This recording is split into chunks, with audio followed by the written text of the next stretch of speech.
hari ini kita masuk bab 10, Kimia dalam Perubatan dan Kesihatan. Sains tingkatan 4 KSSM.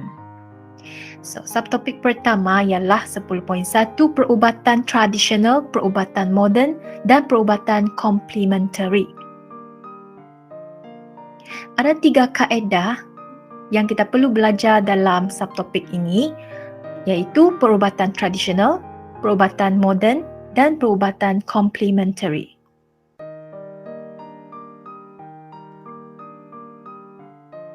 Apa itu perubatan? Perubatan merupakan amalan yang berkaitan dengan kesihatan yang bertujuan untuk mencegah, merawat atau menyembuhkan penyakit atau memelihara kesejahteraan fizikal dan mental seseorang individu. Perubatan tradisional adalah kaedah perubatan yang menggunakan tumbuh-tumbuhan, iaitu herba, haiwan dan juga bahan semula jadi yang diaplikasikan secara khusus maupun gabungan bagi diagnosis dan merawat sesuatu penyakit.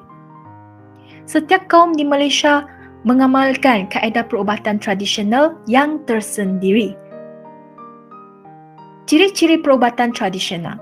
Perubatan tradisional ini adalah perubatan yang diwarisi dan diamalkan turun-temurun. Cikgu percaya di keluarga masing-masing kita ada juga amalan perubatan tradisional ini diturunkan. Yang kedua, pembuktian keberkesanan secara pengalaman. Semua ikut pengalaman. Kos rawatan yang rendah sahaja sebab menggunakan bahan semula jadi mungkin kamu boleh dapat di halaman rumah sendiri sahaja. Jadi kos rawatan adalah rendah. Rawatan menggunakan bahan semula jadi daripada tumbuhan dan haiwan, keberkesanan rawatannya lebih perlahan dan memakan masa. Dia mungkin membantu penyakit tersebut tapi dia memakan masa yang lebih lama berbanding dengan perubatan moden. Ini adalah satu jadual yang menunjukkan perubatan tradisional yang biasa diamalkan oleh semua kaum di Malaysia. Yang pertama, untuk kaum Melayu. Contoh tumbuhan yang digunakan: daun beluntas, kunyit, bunga cengking, lempoyang, kemangi, serai, asam gelunggur, halia, cekur, akar tongkat ali, kacip, Fatimah. Untuk kaum Cina pula, cendawan, kunyit, halia, kurma merah, danggui, bugoji, ginseng, salvia, kayu manis. Untuk India, pudina, inai, kayu manis, lavender, tagara, bael, tulsi, brahmadi yoga. Untuk perubatan moden pula, perubatan moden dia merujuk kepada campuran seni merawat dengan pelbagai bidang ilmu sains yang mempunyai hubungan langsung dengan sains kesihatan. Dan bioperubatan melibatkan bidang seperti perubatan klinikal, penyelidikan perubatan dan pembedahan dalam mengubati penyakit dan juga merawat kecederaan. Ini adalah perubatan moden. Dan ciri-ciri bagi perubatan moden termasuklah rawatan menggunakan ubat-ubatan sintetik, menggunakan kaedah moden seperti pembedahan, rawatan laser dan radioterapi. Rawatannya adalah lebih berkesan dan lebih cepat. Pembuktian keberkesanan adalah secara klinikal. Kos rawatan yang lebih mahal berbanding dengan yang tradisional. Jadi yang ketiga, jenis ketiga ialah perubatan komplementari. Perubatan komplementari secara praktisnya merujuk kepada kepelbagaian kaedah dalam penjagaan kesihatan yang berasal daripada pelbagai bentuk budaya sejak zaman berzaman. Dia combine, dia gabungkan beberapa kaedah menjadi komplementari. Kaedah ini merangkumi 2 bahagian utama. Satu, dia menggunakan produk semula jadi, dan senaman badan dan juga minda kita. Kaedah ini boleh digunakan bersama rawatan moden bagi merawat sesuatu penyakit. Contohnya rawatan kanser. Pesakit kanser sentiasa menggunakan perubatan ini, komplementari, supaya sementara dia dirawat dengan rawatan moden, dan dia boleh jaga juga dia punya minda, kesihatan minda dan sebagainya dengan menggunakan produk semula jadi. So ini dia perubatan complementary. Ciri-ciri bagi perubatan complementary yang pertama, tidak menggunakan ubat-ubatan terapeutik, dadah dan bahan sintetik kimia. Mengambil kira pandangan pengamal, perubatan moden dan juga tradisional. Dia mengambil pandangan dua-dua, perubatan moden dan juga tradisional untuk digabungkan menjadi satu perubatan complementary. Yang ketiga, tidak melibatkan pembedahan dan jahitan terhadap tubuh badan. Ubatan yang digunakan dalam perubatan tradisional, moden dan juga complementary. Kita kaji ya. Apa itu ubat? Ubat ialah dadah ataupun bahan yang diambil untuk mengawal kesihatan, merawat ataupun mencegah penyakit. So, ubat dan juga rawatan perlu didapatkan daripada pihak-pihak yang bertauliah seperti doktor. Tidak boleh daripada pihak yang tidak profesional lah. Ubat tradisional pula, ubat yang diperoleh daripada sumber semula jadi seperti tumbuhan, haiwan tanpa diproses secara kimia. Maksudnya kita makan terus ataupun hanya masak, bancuh air ke apa dengan herba-herba. Diamalkan sejak zaman dahulu kala. So ini semua adalah bahan semula jadi yang kita jadikan sebagai penyembuh lah.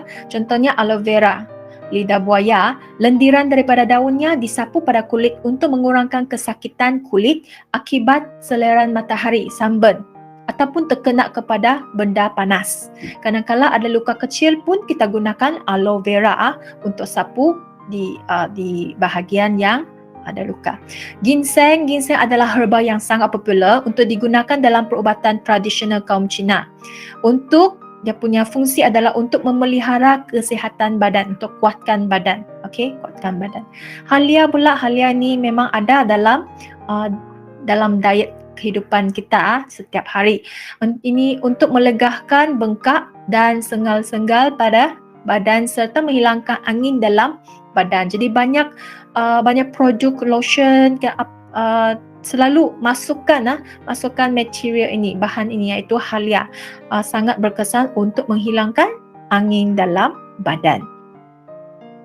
Pokok bunga raya, daunnya melegahkan sakit kepala dan merawat masalah keguguran rambut. Quinina adalah kulit pokok cinchona, spesies digunakan untuk membuat ubat penyakit malaria. Ubat moden dihasilkan dalam makmal. Dia digunakan untuk kegunaan ramai dan dijual di pasaran secara meluas.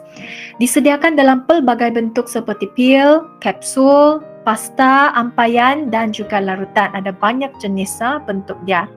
Bergantung kepada penggunanya, ubat moden dikelaskan kepada 3 jenis, iaitu analgesik, antibiotik dan juga psikoterapeutik. Analgesik ini berfungsi untuk melegahkan kesakitan. Contohnya aspirin, paracetamol dan Condeina. Yang selalu kita makan yang Panadol itu adalah satu brand bagi paracetamol.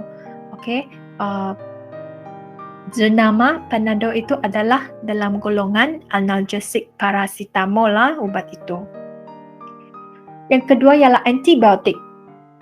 Antibiotik berfungsi untuk membunuh, menghalang pertumbuhan bakteria berjangkit. Sudah dihasilkan melalui sintesis bahan kimia daripada kumpulan mikroorganisma yang boleh melawan bakteria penyebar penyakit. So, perlu dihabiskan mengikut dos antibiotik ini yang diberikan dan ini adalah untuk memastikan bakteria dihapuskan. Contoh antibiotik termasuklah penicillin dan streptomycin. Psikoterapeutik digunakan untuk merawat pesakit psikiatrik yang penyakit mental. Jadi mesti diambil ikut dos yang ditetapkan oleh doktor sebab dia boleh menyebabkan perubahan perasaan, pemikiran dan juga kelakuan seseorang. Dia tidak boleh diambil sewenang-wenangnya, tidak boleh ikut suka hati ambil. Dia mesti ikut dos yang ditetapkan oleh doktor. Doktor saja yang boleh menentukan sama ada kamu perlu ambil ubat ini ataupun tidak. So psikoterapeutik ini ada dikelaskan kepada 3 jenis. Stimulan, so adalah untuk merangsang dan juga mengaktifkan kegiatan otak, badan, perasaan pesakit. Contohnya amfetamin. Yang kedua ialah antidepresan. Digunakan untuk mengawal keadaan kemurungan. Contohnya imipramine dan juga amitriptyline. Antipsikotik ialah ubat penenang. Contohnya tranquilizer, barbiturat, tozapin dan haloperidol. So, perubatan komplementari. Perubatan komplementari tidak sahaja dia fokuskan kepada merawat penyakit sahaja, tapi dia memastikan pesakit itu sihat secara holistik, keseluruhan, merangkumi fizikal, mental dan juga emosi dia jaga. Jadi komplementari ini menjaga secara holistik, keseluruhan, supaya pesakit itu betul-betul sihat. Perubatan komplementari ialah rawatan tambahan yang dilakukan bersama dengan perubatan moden dalam merawat penyakit. Kita tengok contoh dia. Contoh pertama ialah akupunktur. Akupunktur ni ialah jarum steril. Steril ni maksudnya telah dibebaskan daripada bakteria yang sudah bebas daripada kuman lah. Dibersihkan. Jarum steril dimasukkan ke dalam titik-titik tertentu pada kulit yang disebut sebagai titik akupunktur, dan kemudian dimasukkan secara perlahan-lahan dan lembut. Hal ini dapat merangsang sistem saraf untuk melegakan kesakitan. Contoh yang kedua ialah chiropraktik. Chiropraktik tidak menggunakan ubat, sebaliknya, dia menggunakan kemahiran ahli chiropraktor untuk membetulkan semula kedudukan tulang menggunakan tangan sahaja. Chiropraktik berkesan untuk merawat sakit belakang dan leher, sakit sendi, sakit kepala dan kecederaan sukan terutama sekali ya. Jadi ini chiropraktik. Yang ketiga ialah urutan tradisional. Urut ialah kaedah untuk memanipulasikan tisu lembut badan menggunakan tangan, jari, penumbuk dan urut didapati dapat melegahkan keresahan, kesakitan, keletihan, ketegangan otot dan juga masalah urat saraf. Seterusnya homeopati. Ubat yang sesuai diberikan kepada pesakit berdasarkan gejala yang ditunjukkan ataupun dimaklumkan oleh pesakit seperti demam, rasa sakit ataupun batuk. Ubat yang diberikan menguatkan keupayaan tubuh untuk melawan penyakit yang menyerang, bukannya menyediakan bahan untuk membunuh kuman penyakit tersebut. Ia hanya untuk kuatkan keupayaan tubuh badan kita untuk melawan penyakit. Homeopati. Terapi herba menggunakan tumbuhan ataupun bahagian-bahagian tumbuhan yang memiliki khasiat untuk mengubati penyakit. Penggunaan herba lebih diyakini oleh orang ramai kerana sumber semula jadi tidak mendatangkan apa-apa kesan sampingan dan tidak mengandungi kandungan dadah yang memudaratkan kesihatan. Penggunaan ubatan buatan manusia dan juga ubatan daripada sumber semula jadi. Dia ada pro and cons dia lah, ada kebaikan, ada keburukannya. Ubat dihasilkan daripada dua sumber. Satu ialah buatan manusia ataupun sumber semula jadi. Sintetik maksudnya buatan manusia lah, sintetik. Kadang-kala ada buku lain ataupun soalan exam mungkin dia menggunakan perkataan sintetik. Jangan kamu keliru dia sama maksud dengan buatan manusia. Ubat tradisional biasanya diperoleh daripada sumber semula jadi, manakala kebanyakan ubat moden dihasilkan oleh manusia dengan menyediakan sebatian kimia. Sebatian kimia biasanya mempunyai struktur molekul yang sama ataupun hampir sama dengan struktur molekul bahan aktif dalam sesuatu bahan ubat tradisional. So ini dia perbandingan antara ubat buatan manusia iaitu ubat sintetik dan juga ubat daripada sumber semula jadi. Kita tengok ubat buatan manusia dulu. Dihasilkan di makmal. dikomersialkan secara besar-besaran. Maksudnya dia dihasilkan secara besar-besaran untuk kegunaan ramai. Okay, perlu diambil secara berterusan, biasanya untuk penyakit kronik, penyakit yang sangat serius, ataupun berhenti apabila telah sembuh. Bukti penyembuhan berdasarkan ujian klinikal. Okay, berisiko mendapat kesan sampingan jika dua sebab dia berisiko digunakan tanpa nasihat daripada doktor, digunakan sesuka hati sendiri. Pesakit tidak mengikut dos yang betul, overdose ataupun terkurang dos. Jadi ubat daripada sumber semula jadi diperoleh daripada tumbuhan dan haiwan, perlu diambil ataupun diamalkan secara berterusan dalam jangka masa yang lama supaya boleh berkesan. Bukti penyembuhan melalui kepercayaan dan juga pengalaman orang terdahulu. Dia tidak menjalankan apa-apa ujian lah.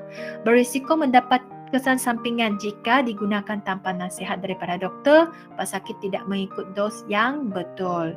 Jadi ini adalah persamaan antara kedua-dua jenis ubat buatan, iaitu jangan ambil sebarangan tanpa ada nasihat daripada doktor, okey? Dan pesakit mesti makan ubat ikut dos yang betul. Jangan terlebih, jangan terkurang. So, kesan penyalahgunaan ubat-ubatan. Apa maksudnya penyalahgunaan? Sebab ubat ini dia mesti digunakan dengan tujuan yang betul, iaitu tujuannya adalah untuk menyembuhkan penyakit. Penyalahgunaan ubatan berlaku bila seseorang menggunakan ubatan dengan cara yang salah.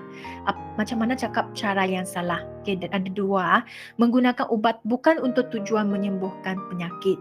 Dan satu lagi, mengambil ubat tidak mengikut preskripsi doktor. Berisiko mengakibatkan kesan sampingan. Kesan sampingan ini maksudnya kesan yang tidak diingini daripada penggunaan ubat. Itu kesan sampingan. Kesan penyalahgunaan ubat-ubatan. Di sini ada 4 dia nyatakan kesannya. 1. Kalau serius menyebabkan kematian. Boleh menyebabkan kesan sampingan yang teruk seperti alahan, alergik, muntah, sakit kepala, demam dan juga pensang.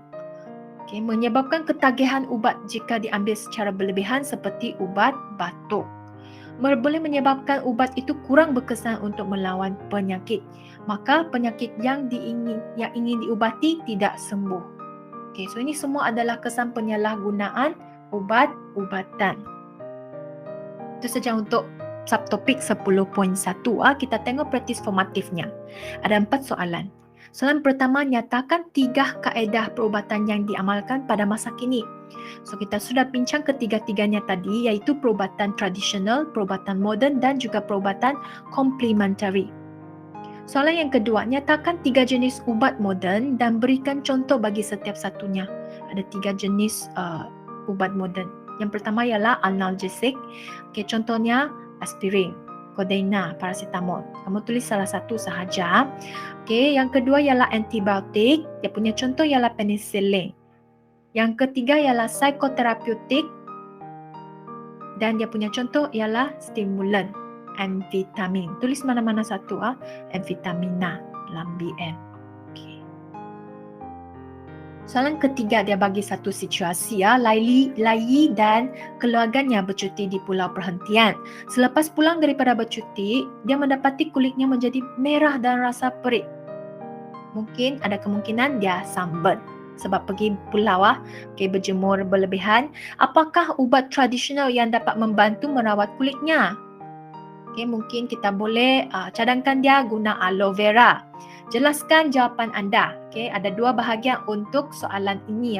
Satu, kamu cadangkan apakah ubat tradisional yang dia boleh pakai dan jelaskan jawapan anda.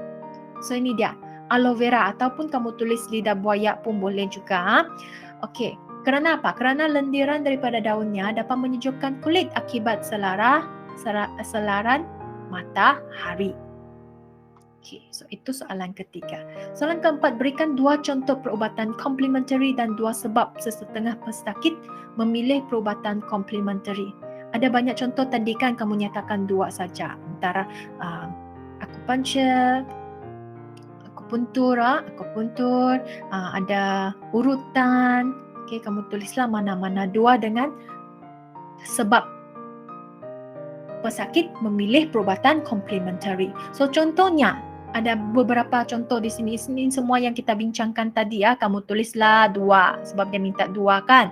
Sebab dia perubatan complementary dapat membantu pesakit menenangkan emosi, menghilangkan tekanan dan meningkatkan kesejahteraan dan juga kesihatan.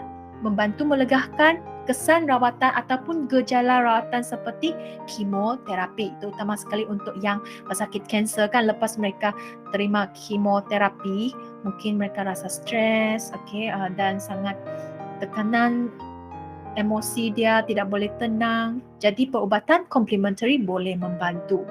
So itu saja yang cikgu mau kongsikan hari ini. Terima kasih sebab dengar sampai habis. Selamat belajar.